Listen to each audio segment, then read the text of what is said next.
Hello guys, കുറേ നാളത്തെ കാത്തിരിപ്പിന് ശേഷം അങ്ങനെ നമ്മൾ അർമേനിയയിലേക്ക്.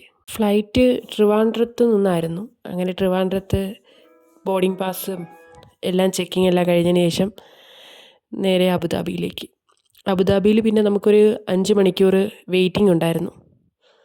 കുറച്ച് നേരം എയർപോർട്ടിലൊക്കെ സ്പെൻഡ് ചെയ്ത് പിന്നെ ഫുഡൊക്കെ കഴിച്ച്. എയർപോർട്ടിൽ ഫുഡൊക്കെ നല്ല എക്സ്പെൻസീവ് ആയിരുന്നു. പിന്നെ അത് കഴിഞ്ഞ് നേരെ അബുദാബി ഫ്ലൈറ്റിൽ കയറി അർമേനിയയിലേക്ക്. അർമേനിയയിൽ ചെന്നപ്പോൾ എനിക്കൊരു പ്രത്യേകതയായിട്ട് തോന്നിയത്, നമ്മളിവിടെ ചൂടാണ് സഹിക്കാൻ വയ്യാത്തത് കേരളത്തിൽ. അവിടെ നല്ല തണുപ്പ് കാലാവസ്ഥയായിരുന്നു. മഞ്ഞ് കൂടിയ കുറേ മലകൾ, അതുപോലെ തന്നെ എപ്പോഴും തണുപ്പ് തന്നെയാണ്. അങ്ങനെ അർമേനിയയിൽ ഒരു 7 മണിയൊക്കെ ആയപ്പോഴത്തേക്ക് എത്തി. അപ്പോഴത്തേക്കും പിക്കപ്പ് ചെയ്യാനുള്ള ആളെല്ലാം വന്നു.